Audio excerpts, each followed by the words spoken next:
Bienvenidos a este especial de En Rojo y Negro en el que queremos compartir con ustedes esos grandes acontecimientos y problemáticas que a nivel mundial se dieron en el año 2022. ¿Qué tal si empezamos precisamente con una problemática que parece no tener fin, como es precisamente el conflicto entre Rusia y Ucrania? Aquello que empezó en febrero del año 2022 y que todavía sigue vigente. La manera como la economía mundial, la manera como afecta e impacta no solo lo económico, sino también lo social. La manera como el gobierno de Estados Unidos y la Unión Europea sí, van planteándose diferentes alternativas, ocasiones para sentir que la reflexión en nuestro continente y la nueva estructuración merece una mirada de nuestra parte.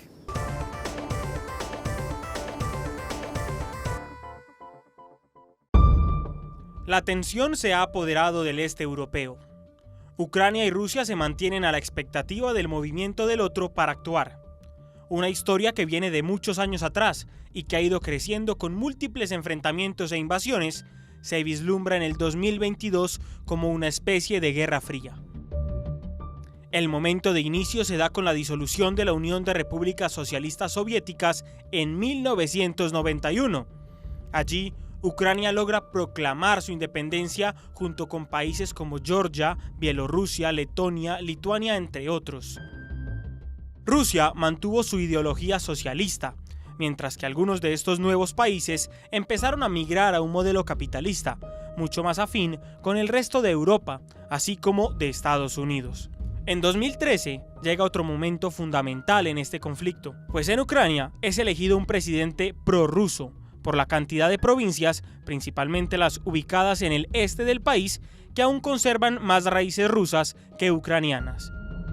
Víktor Yanukovych frenó el tratado de ingreso de Ucrania a la Unión Europea, lo que desató en el pueblo ucraniano múltiples protestas, que durarían hasta principios del 2014, momento en el que el pueblo derrocó al mandatario. A dicho proceso se le conoció como el Euromaidán. Aprovechando la época de caos en Ucrania, el gobierno ruso anexó a su territorio a Crimea, un territorio prorruso ucraniano, así como propició la creación de las repúblicas independientes de Donetsk y Luhansk. Estas dos poblaciones, ubicadas en la región del Donbass, se mantienen bajo jurisdicción ucraniana, pero sin influencia política y en constante conflicto. El último detonante de la tensión fue la ocupación militar rusa de la frontera con Ucrania. El gobierno de Vladimir Putin movilizó más de 100.000 tropas a su frontera occidental, una movida que generó reacciones internacionales, como el apoyo armamentístico de Estados Unidos y Reino Unido al territorio ucraniano, así como el debate interno en la OTAN de involucrarse o no en un posible conflicto bélico. El ideal ruso parecería ser volver al territorio que alguna vez se consolidó como Unión Soviética, mientras que los ucranianos buscan recuperar sus territorios, o, por lo menos, mantener el que tienen hasta ahora.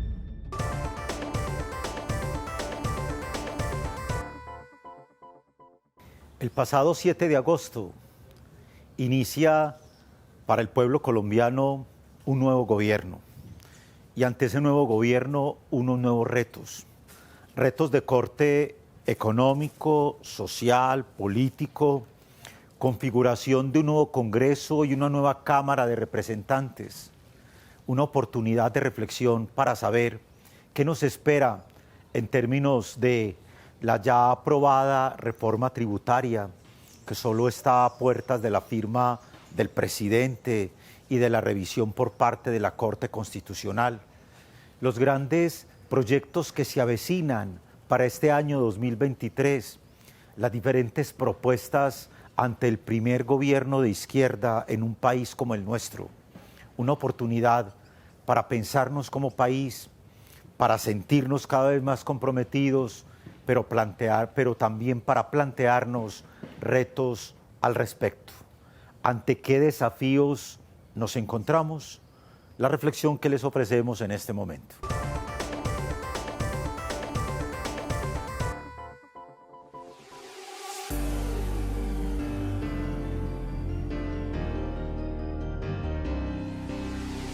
Los temas centrales que el nuevo presidente o el nuevo gobierno debe de abordar de forma imprescindible son dos.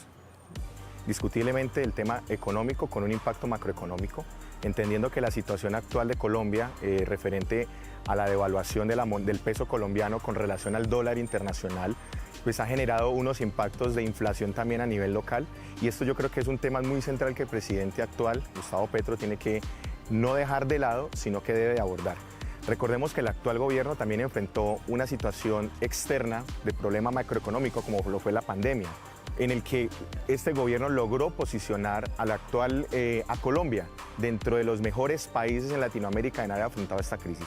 Yo creo que es un buen pulso y una buena medición que podríamos más adelante comparar del actual gobierno con el gobierno entrante, de cómo va a manejar ese factor económico, macroeconómico, y cómo va a tratar de manejar ese factor microeconómico.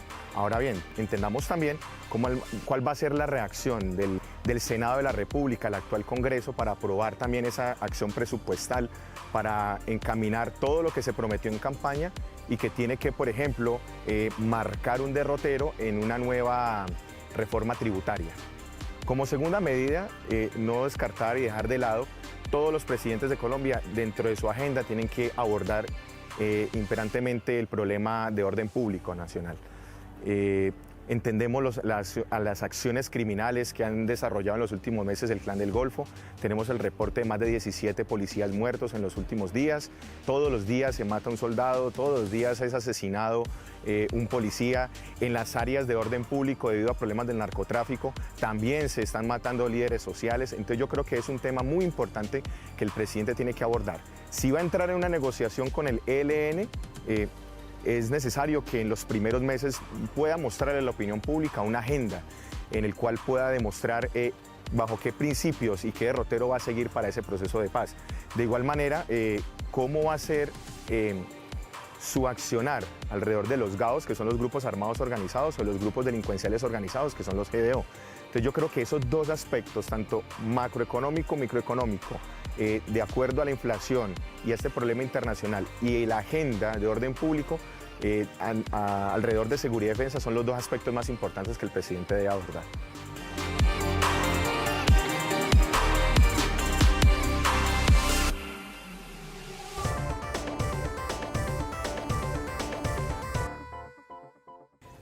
Los ciudadanos tenemos la oportunidad constitucional de la revocatoria del mandato de nuestros gobernantes regionales como una oportunidad de ejercer la democracia. En Colombia no son muchas las revocatorias que han prosperado. En la ciudad de Medellín recientemente tuvimos el caso de la revocatoria de nuestro actual alcalde Daniel Quintero, revocatoria que la registraduría al final no avaló por exceder los topes de financiación de la campaña. La oportunidad que tenemos como ciudadano para hacernos escuchar, para que los planes de gobierno se puedan implementar y los planes de desarrollo tal como se ofrecieron. La importancia democrática que está en nuestras manos, la nota con la que quedamos en este momento.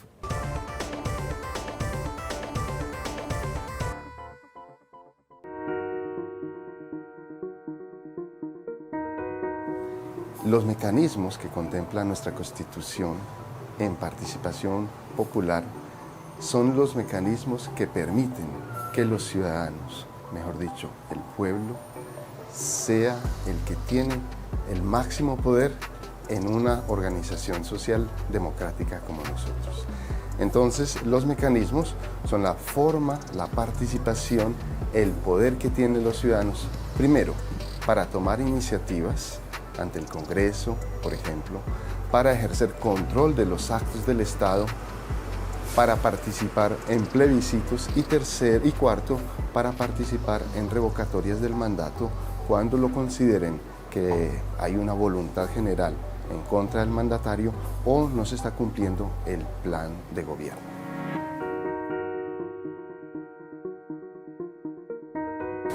La revocatoria, si se cumplen todos los procesos y si es avalado por los ciudadanos de ese municipio, puede darse en cualquier municipio de Colombia, sea pequeño o grande. Solo que en las grandes ciudades también hay otras características que no dificultan, pero sí hacen más complejo el proceso de revocatoria. El primero es que en las grandes ciudades el voto de opinión es muy importante, a diferencia de en los pequeños poblados o municipios en donde normalmente los agentes o los grupos dominantes de poder pues de alguna manera tienen el espectro de la opinión pública. Segundo característica es que las ciudades tienen muchos movimientos, muchos actores que determinan el juego del poder. Y en ese sentido, la revocatoria pues no es tan obvia.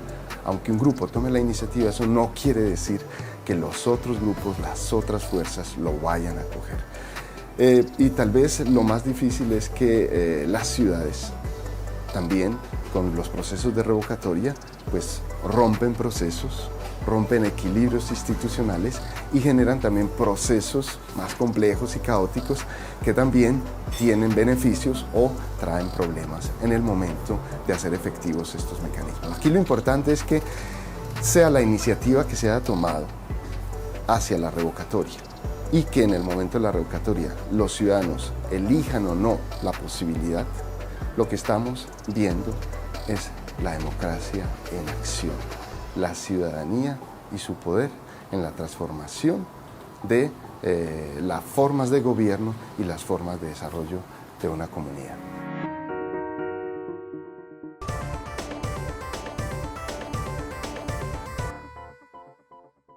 Si algo ha marcado y viene marcando la economía de nuestro país, es precisamente el alza de los precios de los alimentos. Un dólar que parece no tener techo, la inflación que cada vez más va en aumento, la manera como la recesión económica de Estados Unidos influye también en nuestros países, la depreciación del peso colombiano con respecto a la moneda extranjera, el conflicto entre Rusia y Ucrania, es decir, parece que cada vez más los alimentos, aquello que se convierte en el sustento día a día de cada uno de los colombianos, parece no tener fin su aumento. Lo que esto significa, cómo impacta las familias con mayor pobreza, cómo dinamizan las economías, pero también y sobre todo, qué repercusiones tiene para nuestras familias colombianas. El alza de los precios de nuestros alimentos, la nota con la que quedamos en este momento.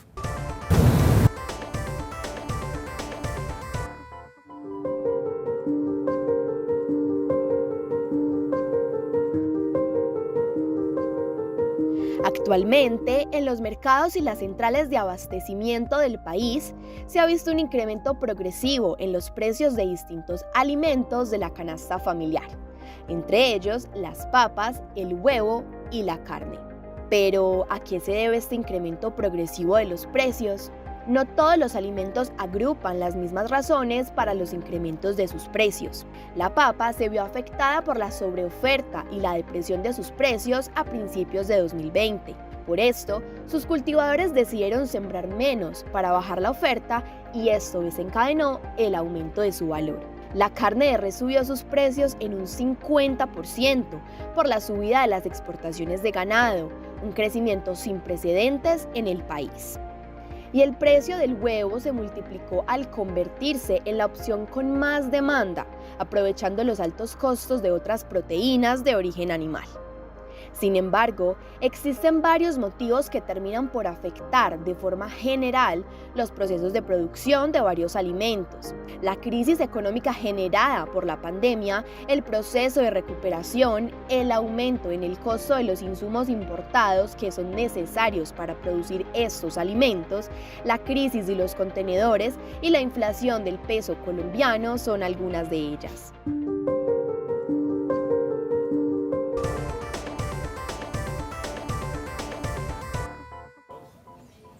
Otro de los temas de gran impacto fue precisamente, en términos económicos, la subida permanente del dólar, que hasta la fecha parece no tener fin.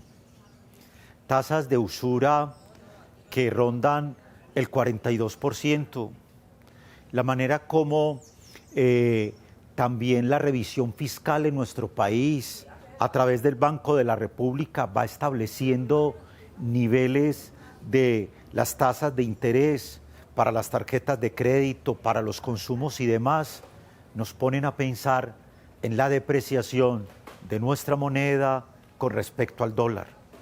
¿Cómo impacta en términos de importaciones? ¿Cómo impacta en términos de deuda fiscal? Pero sobre todo, cómo las economías se van debilitando ante el crecimiento cada vez más y el alza del dólar. Les ofrecemos la siguiente reflexión a través de la cual conoceremos la volatilidad del dólar, sus implicaciones, su impacto en nuestras economías y sobre todo los desafíos que en términos económicos se avecinan.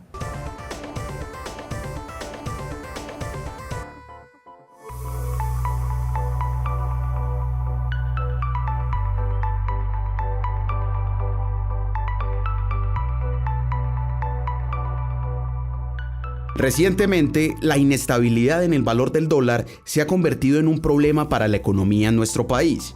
El dólar, al ser un activo tan importante, se vuelve un valor inestable que se ve afectado por diversas condiciones y eventos a nivel regional y global. Y como consecuencia, las variaciones de esta moneda terminan por afectar las monedas locales que se rigen a su volatilidad. En relación al peso colombiano, hay tres aspectos que explican el aumento en los precios de esta moneda. La reciente elección presidencial en el país, sumado a la incertidumbre que genera un nuevo mandato, la reducción en los precios del barril del petróleo, así como el contexto internacional afectado por la guerra de Ucrania, las exportaciones y una posible recesión económica en Estados Unidos para el 2023. ¿Cómo afecta esto el bolsillo de los ciudadanos? Las consecuencias de la pérdida del peso ante el valor del dólar son diversos y afectan según el sector y el actor económico. Esto puede afectar de forma negativa y de forma positiva a los bolsillos de los colombianos. Por ejemplo, los sectores caficultores del país están experimentando una situación favorable de precios históricos y un dólar caro, que aumenta sus ingresos por carga y el valor total de la cosecha, mientras que el bolsillo de los colombianos se perjudica gracias al aumento en productos de bienes importados de la canasta familiar, como las harinas, aceites, cereales y el aumento de los precios de los bienes exportados para la industria agrícola, que encarecen los productos de las cosechas. ¿Qué hacer como ciudadanos para enfrentar esta situación? Es fundamental mantener la calma en situaciones como estas, no hacer compras desesperadas y entender que el mercado es volátil y tiende a regularse. Se sugiere buscar las alternativas más económicas dentro de la canasta familiar y los productos regionales. El ahorro también es una herramienta importante para manejar nuestra economía en estas situaciones y entender que el precio continuará en aumento.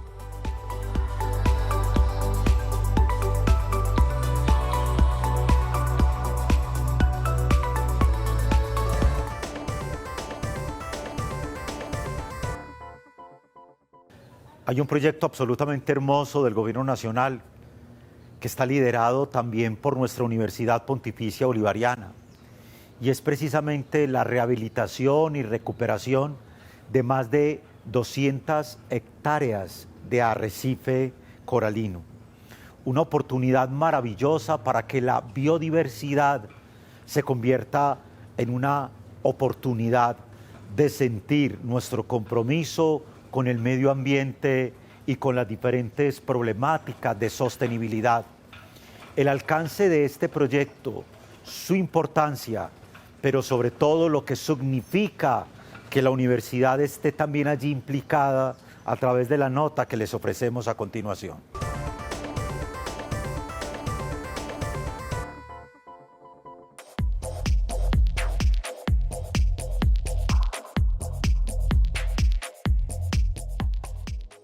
Investigadores de la universidad, en conjunto con científicos de otras universidades, la Armada de Colombia y pescadores autóctonos de la isla de San Andrés, han entablado un proceso para conocer el estado de los corales en el arrecife que se expande por esta región marítima de nuestro país. Los arrecifes de coral son determinantes para la biodiversidad en Colombia. El país cuenta con más de 180.000 hectáreas de corales, de las cuales la mayoría, cerca de un 79%, está en el Caribe, siendo las regiones de los archipiélagos de San Andrés, Providencia y Santa Catalina, el de San Bernardo y las Islas del Rosario donde más se concentran. Pero, ¿qué está sucediendo en los arrecifes? El archipiélago de San Andrés se enfrenta a la amenaza de la posible llegada de la enfermedad de pérdida de tejido de coral duro. Esta enfermedad representa una amenaza particularmente importante para los arrecifes del Caribe, debido a su amplio rango geográfico, duración extendida, altas tasas de mortalidad y el gran número de especies de coral afectadas. San Andrés es una isla dependiente de los arrecifes de coral en Colombia y está trabajando para mejorar la salud de estos arrecifes y las especies y comunidades que dependen de ellos.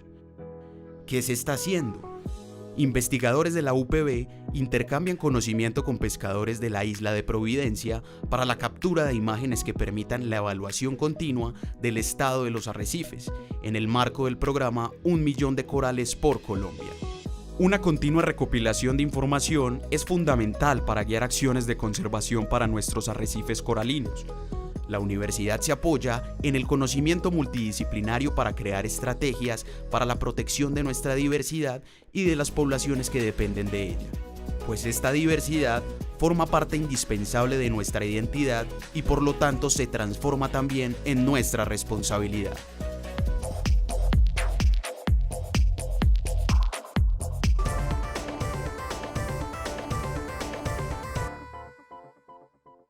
Habiendo llegado al final de este especial de En Rojo y Negro, sobre esos diferentes momentos a través de los cuales quisimos presentarles a ustedes un resumen de aquellos acontecimientos que tuvieron lugar en el año 2022, la manera como cada vez más nuestras problemáticas de país y de región propician nuevas reflexiones para este año 2023, que sea una ocasión maravillosa para que a través de los diferentes debates de opinión podamos descubrir en el periodismo investigativo una oportunidad de propiciar espacios de reflexión, pero sobre todo de plantearnos desafíos y retos ante una ciudad y un país que no descansa. Los invitamos a que también este año nos acompañen en este espacio de opinión de En Rojo y Negro desde la Universidad Pontificia Bolivariana, pensando y reflexionando en nuestro país y la región a través de nuestros canales digitales, nuestras diferentes plataformas y sobre todo la mejor manera que tenemos para ofrecerles de hacer país, una reflexión desde el periodismo investigativo. Los invitamos a que la próxima semana nos acompañen con un nuevo tema de debate y de interés para todos.